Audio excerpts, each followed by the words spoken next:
Hello students, 3D coordinate geometry की series में आज ये नया चैप्टर स्टार्ट करने जा रहे हैं जो कि द स्ट्रेट लाइन है। स्ट्रेट लाइन के पहले प्लेन्स का और बेसिक्स ऑफ 3D ज्योमेट्री ये दो टॉपिक्स करवाए जा चुके हैं। उनकी जो प्लेलिस्ट है उनके लिंक डिस्क्रिप्शन में दे दिया है। जिन लोगों ने नहीं उनको स्टडी किया है वो पहले जा कर के बेसिक्स ऑफ 3D ज्योमेट्री एक सीरीज़ थी जिसमें 6 वीडियोज़ हैं, और उसके बाद द प्लेन जो चैप्टर होता है 3D में उसमें 12 वीडियोज़ की पूरी सीरीज़ है। उनको स्टडी करने के बाद फिर आप आइए और स्ट्रेट लाइन को पढ़ना शुरू करें। आज ये स्ट्रेट लाइन का फर्स्ट लेक्चर है जिसमें हम लोग equations of straight line in 3D और उसके ये जो दो मेन फॉर्म्स हैं उनको स्टडी करने जा रहे हैं। स्ट्रेट लाइन को 3D में एक तो अनसिमेट्रिकल फॉर्म में लिखा जा सकता है और दूसरी फॉर्म जो ज़्यादा पॉपुलर फॉर्म है वो ये फॉर्म है। सिमेट्रिकल फॉर्म मोस्टली यही यूज़ होती है। तो इन दोनों फॉर्म्स का जो थ्योरी पार्ट है यानी इनके फार्मूले कैसे हैं और उनकी क्या क्या विशेषताएं हैं, उनमें क्या क्या स्पेशल कॉन्सेप्ट्स इन्वॉल्व हैं, उनको हम लोग थ्योरी पार्ट जो है डिस्कस करेंगे और नेक्स्ट वीडियोस में इनके ढेर सारे क्वेश्चंस को सॉल्व किया जाएगा। और सब्सिक्वेंटली आगे स्ट्रेट लाइन के चैप्टर में जो भी वीडियोज़ आएंगे उनमें हर एक वीडियो में एक अलग कॉन्सेप्ट को उठाया जाएगा और थ्योरी और प्लस उसके प्रॉब्लम्स को सॉल्व करते हुए हम लोग पूरी स्ट्रेट लाइन को स्टडी करेंगे। तो इस वीडियो में पहले तो हम इन दोनों फॉर्म की बात करेंगे जो स्ट्रेट लाइन की दो फॉर्म्स होती हैं 3D में, और उसके बाद एक टॉपिक और कवर करेंगे जो कि है इक्वेशंस ऑफ कोऑर्डिनेट एक्सिस, यानी जो हमारी एक्स एक्सिस, वाई एक्सिस और जेड एक्सिस हैं उनके पर्टिकुलरली क्या इक्वेशन होते हैं। तो ये तीन चीज़ें हम इस वीडियो में कवर करने जा रहे हैं। चलिए स्टार्ट करते हैं। So first of all let's see what is the equation of straight line in unsymmetrical form. तो इसके लिए थोड़ा सा हम आपको पहले इसकी कॉन्सेप्ट डिस्कस करने जा रहे हैं कि अगर लेटस से दो प्लेन्स हैं, एक प्लेन ये है और दूसरा प्लेन ये है, और ये दोनों प्लेन एक लाइन पर इंटरसेक्ट करते हैं। आप देख सकते हैं कि वो ये लाइन है। इस लाइन को लाइन ऑफ इंटरसेक्शन भी कहा जा सकता है। ये जो लाइन आप देख रहे हैं इसको हम line of intersection of two planes भी कहते हैं। यानी ये एक ऐसी लाइन है जो दोनों प्लेन्स में कॉमन है। इसका मतलब कि अगर ये हमारा प्लेन 1 हम P1 कह लें लेटस से, और जो दूसरा प्लेन है इसको प्लेन P2 कह लें, तो दो प्लेन जब मिलते हैं आपस में तो उन दोनों प्लेन्स के बीच में एक स्ट्रेट लाइन कॉमन होती है। यानी हम कह सकते हैं कि two planes together define a straight line.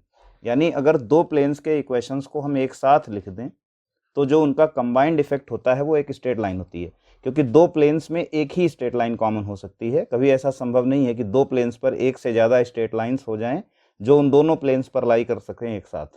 यानी हम कह सकते हैं कि दो प्लेन्स के अंदर एक ही स्ट्रेट लाइन कॉमन हो सकती है।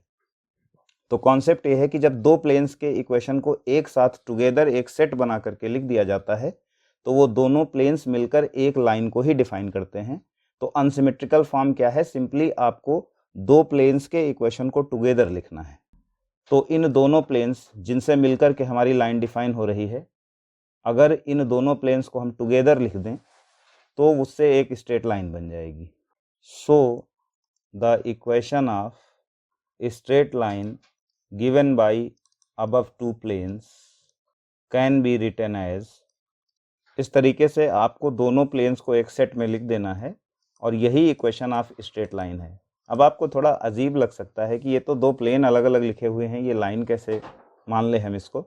तो इसके लिए क्या है कि इनको लिखने के कुछ अलग अलग तरीके और भी डेवलप किए गए हैं। जैसे कि एक मेथड ये है इस इक्वेशन को लिखने का कि हम इन दोनों इक्वेशंस को इस तरह लिखते हैं कि ये ज़ीरो को बीच में कॉमन करके लिख दिया जाता है। जैसे first plane is equal to 0 लिखेंगे और उसके बाद ही आगे इज इक्वल टू लगा के सेकेंड प्लेन को लिख देंगे, और इस तरीके से 0 को बीच में लिख देने से दोनों प्लेन कॉमन लिख दिए जाते हैं। तो अनसिमेट्रिकल फॉर्म एक तो इस तरीके से लिखी जा सकती है, और दूसरा इसका तरीका ये है कि सिंपली दोनों प्लेन्स के इक्वेशन के बीच में कॉमा लगा दीजिए।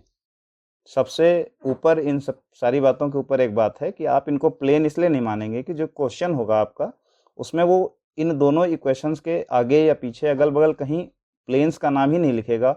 वो लिखेगा कि straight line is given by, और आगे ये दोनों इक्वेशन ऐसे कॉमा लगा के लिख देगा।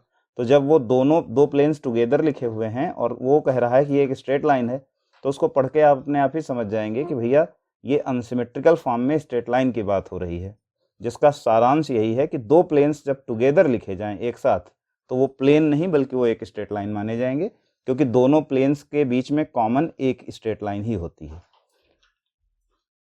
तो ये सारे तरीके हैं जिससे हम अनसिमेट्रिकल फॉर्म में दो प्लेन्स के रूप में लाइन को लिखेंगे। और ये वाली जो फॉर्म होती है बहुत कम इंपॉर्टेंट है, बहुत ही कम क्वेश्चंस में इसका यूज़ हो सकता है। जो मेन फॉर्म है वो नेक्स्ट फॉर्म है जिसको हम सिमेट्रिकल फॉर्म कहते हैं, और 10 में से 8 या 9 क्वेश्चंस में तो सिमेट्रिकल फॉर्म ही यूज़ होती है। ये जो अनसिमेट्रिकल फॉर्म आप देख रहे हैं ये रेयरली कहीं कहीं इसका यूज़ होता है, और आगे नेक्स्ट वीडियोज़ में आपको सिखाएंगे कि अनसिमेट्रिकल फॉर्म को सिमेट्रिकल फॉर्म में या फिर सिमेट्रिकल को अनसिमेट्रिकल फॉर्म में आपस में इंटरचेंज कैसे किया जाता है, कन्वर्ट कैसे किया जाता है। तो ये कन्वर्जन भी हम लोग आगे सीरीज में सीखेंगे। तो चलिए बात करते हैं सेकंड फॉर्म जो ज़्यादा मेन इंपॉर्टेंट फॉर्म है, that is symmetrical form of straight line. Symmetrical form of straight line जो है उसको कभी कभी वन पॉइंट फॉर्म भी कहा जाता है, क्योंकि इस फॉर्म में जब स्ट्रेट लाइन को लिखा जाता है तो आपको एक पॉइंट गिवन होता है, यानी स्ट्रेट लाइन के इक्वेशन को लिखने के लिए एक पॉइंट की ज़रूरत होती है, तो इसलिए इसको वन पॉइंट फॉर्म भी हम लोग कभी कभी कह सकते हैं। तो सिमेट्रिकल फॉर्म में जब किसी स्ट्रेट लाइन के इक्वेशन को लिखना है तो आपको एक पॉइंट गिवन होगा जो कि उस स्ट्रेट लाइन के ऊपर लाई करता होगा। लेट अस से हमारी लाइन एक पॉइंट से होकर गुजरती है जो कि पॉइंट का नाम है x1, y1, z1। These are the coordinates of the point through which our straight line passes. और एक पॉइंट के अलावा आपको लाइन के DCs या फिर DRs दिए होंगे। DRs का यूज ज़्यादा होता है तो हम DRs की बात कर रहे हैं। लेट अस से A, B, C are the DRs of straight line. तो एक पॉइंट से जाती हो और उसके DRs यानी उसकी डायरेक्शन दी हो। डायरेक्शन रेशियोज का काम क्या है? स्ट्रेट लाइन की डायरेक्शन को डिफाइन करना। और DRs के बजाय कभी कभी LMN यानी DCs भी दिए जा सकते हैं। ये आपके DCs हैं और ABC जो हैं ये स्ट्रेट लाइन के DRs हैं। तो DR या DC में कोई भी एक चीज़ होनी चाहिए, उसका प्रयोग करके हम लिखेंगे। लेकिन एक चीज़ सबसे ज़रूरी है, वो है कि आपके पास एक पॉइंट होना चाहिए उस लाइन पर लाई करता हुआ। बिना पॉइंट के हम इस फॉर्म को नहीं लिख सकते हैं। तो अब देखिए फार्मूला क्या है इसका। फार्मूला है x minus x1 upon a is equal to y minus y1 upon b is equal to z minus z1 upon c। और ये चूंकि रेशियो फॉर्म में है तो इस रेशियो के लिए कांस्टेंट ऑफ प्रोपोर्शनैलिटी अगर हम r कह लें, आगे क्वेश्चंस को सॉल्व करते समय इस r का क्या यूज़ होता है वो आपको देखने को मिलेगा। लेकिन इन तीन रेशियोज के फॉर्म में ही ये इक्वेशन लिखी जाती है।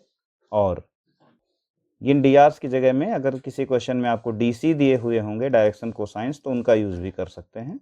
Like x minus x1 upon l is equal to y minus y1 upon m is equal to z minus z1 upon n।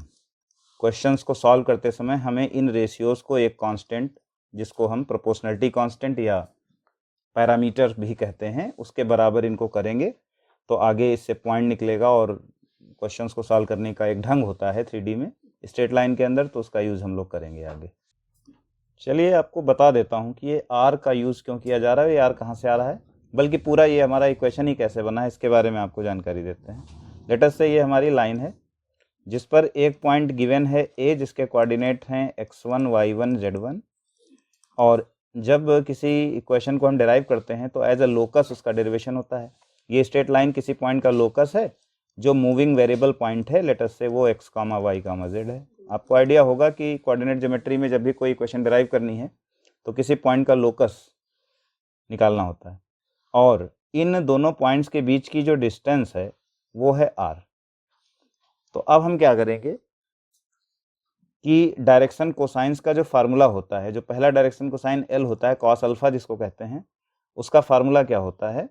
तो कॉस अल्फा जो है उस बेस बाय हाइपोटेन्यूस फार्मूला होता है। और पूरा डायग्राम तो नहीं, लेकिन हिंट दे सकते हैं कि यहाँ पर बेस जो है वो ये x कोऑर्डिनेट्स हैं, इनका डिफरेंस होगा x माइनस x1। ये बेस बनेगा इस ट्रायंगल के लिए, अगर हम पहले जो कॉस अल्फा होता है उसकी बात कर रहे हैं। और हाइपोटेनियस ये आपकी लेंथ r बनेगी। तो उस हिसाब से L इज इक्वल टू होता है बेस अपॉन हाइपोटेनियस, तो वो ये बनेगा। इसी तरीके से जो दूसरा हमारा सेकेंड डायरेक्शन कोसाइन होता है m कॉस बीटा, वो बन जाएगा। उसके लिए जब दूसरा ट्रायंगल बनाएंगे तो उसका बेस होगा y माइनस y1 और उसकी हाइपोटेनियस तो यही रहेगी, r ही रहेगी तीनों केस में। और जो तीसरा डायरेक्शन कोसाइन होता है उसका फॉर्मूला होता है z minus z1 upon r। अब आप देख सकते हैं कि r की वैल्यू हम अगर निकालते हैं तो यहाँ से आती है x minus x1 upon L, दूसरी जगह से आती है y minus y1 upon m, और तीसरी जगह से r की वैल्यू आती है z minus z1 upon m। और अब इन तीनों ही वैल्यूज़ को आप एक जगह कलेक्ट करके यदि लिख देते हैं तो तीनों ratios x minus x1 upon L is equal to y minus y1 upon m is equal to z minus z1 upon n, और ये तीनों की कॉमन वैल्यू r है।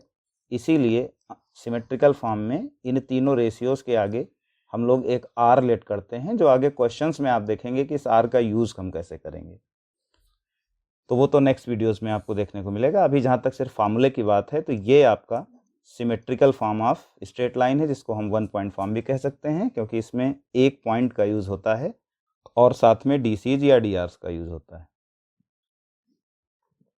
अब इस वीडियो का आखिरी पॉइंट डिस्कस कर लेते हैं, जिसमें हम लोग एक जनरल नॉलेज की चीज़ है कि जो हमारी तीन कोऑर्डिनेट एक्सिस होती हैं, एक्स एक्सिस, वाई एक्सिस और जेड एक्सिस, उनके इक्वेशन 3D में कैसे लिखे जाते हैं।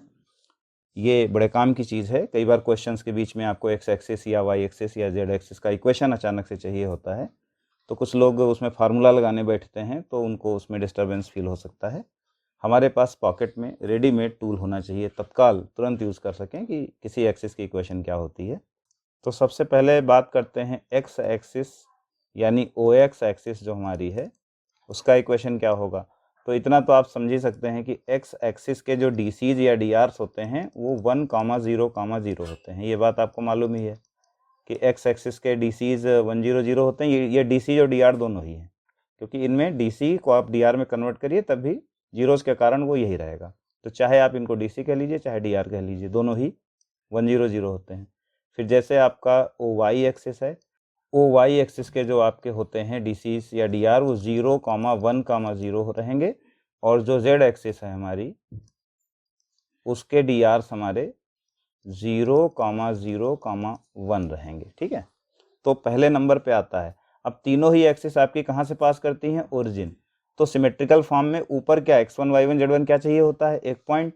तो तीनों ही एक्सिस के केस में वो पॉइंट तो ओरिजिन बन जाएगा, यानी x माइनस 0 करेंगे तो ऊपर x रहेगा और नीचे जो पहला डीसी या डीआर है वो 1 है, तो x upon 1 is equal to Y minus 0 का प्रयोग करेंगे और नीचे 0 लिखेंगे और z अपॉन 0। तो ये आप देख सकते हैं कि ये x एक्सिस का इक्वेशन होगा। x अपॉन 1 रहेगा, बाकी y और z के लिए 0 रहेगा x एक्सिस के केस में।